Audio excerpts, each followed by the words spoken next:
வானலியில் கொஞ்சமாக எண்ணெய் போட்டிருக்கேன். ஃபஸ்ட்டு வந்து துவரம்பருப்பு போட்டுடலாம். 2 ஸ்பூன் துவரம்பருப்பு, 1 ஸ்பூன் மிளகு, 1 ஸ்பூன் ஜீரகம், ஒரு 4 வரமிளகாய், ஏன்னா மிளகு போட்டதால் அது காரம் இருக்கும். அதுக்கப்புறம் வந்து ஒரு 1/2 ஸ்பூன் வெந்தயம். இது எல்லாத்தையும் போட்டு நல்லா ஃப்ளேவர் வர வரைக்கும் நல்லா ஃப்ரை பண்ணிடலாம். நல்லா அப்படியே ஒரு மாதிரி கோல்டன் கலரில் வந்துருச்சு. இதை வந்து இப்போ ஒரு பிளேட்டுக்கு நம்ம ட்ரான்ஸ்ஃபர் பண்ணிடலாம். சூடு ஆறுன அப்புறம் மிக்சியில் போட்டு பவுடர் பண்ணிடலாம்.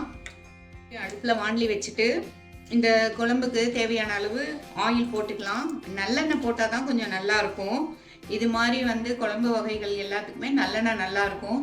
ஒரு 1/2 ஸ்பூன் கடுகு தாளிக்கிறதுக்கு, அப்புறம் சீரகம், அப்புறம் ஃப்ளேவருக்கு கொஞ்சமாக வெந்தயம். ரொம்ப நிறைய போட்டோம்னா அது கசப்பாயிரும், அதனால் கொஞ்சமாக போட்டுட்டு கருவேப்பிலை 2 கொத்து எல்லாம் போட்டாச்சு. போட்டுட்டு இப்போ சின்ன வெங்காயம் ஒரு 100 கிராம்ஸ் இருக்கிற மாதிரி உரித்து வச்சுருக்கேன், அதை போட்டுடலாம். அதே மாதிரி பூண்டும் கொஞ்சம் உரித்து வச்சுருக்கேன், அதையும் போட்டுடலாம். போட்டுட்டு ரெண்டையும் நல்லா ஃப்ரை பண்ணலாம். பூண்டும் வெங்காயமும் நல்லா வெந்து வரணும்.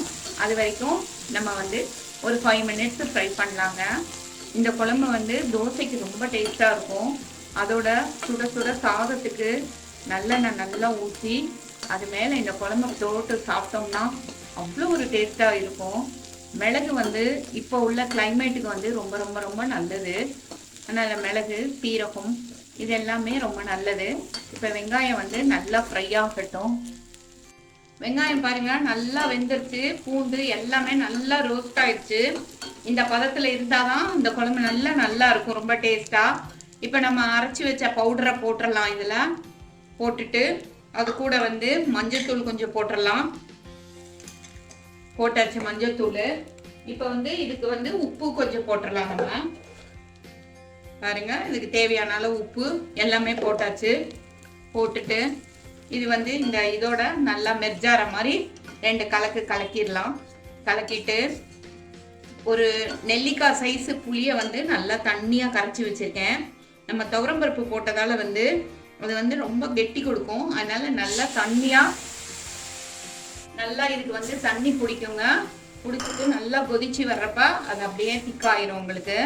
இது கூட வந்து ஃப்ளேவருக்கு ஒரு 1/2 ஸ்பூன் அளவு வெல்லமும் போட்டிருக்கேன். இப்போ நல்லா கொதிச்சதுன்னா நம்மளோட மிளகு வெந்தய குழம்பு சூப்பராக ரெடி ஆயிருங்க.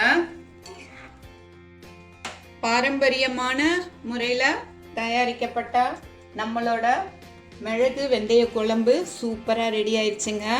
இது வந்து இப்போ நம்ம ஒரு சர்விங் பவலுக்கு மாற்றிட்டோம்.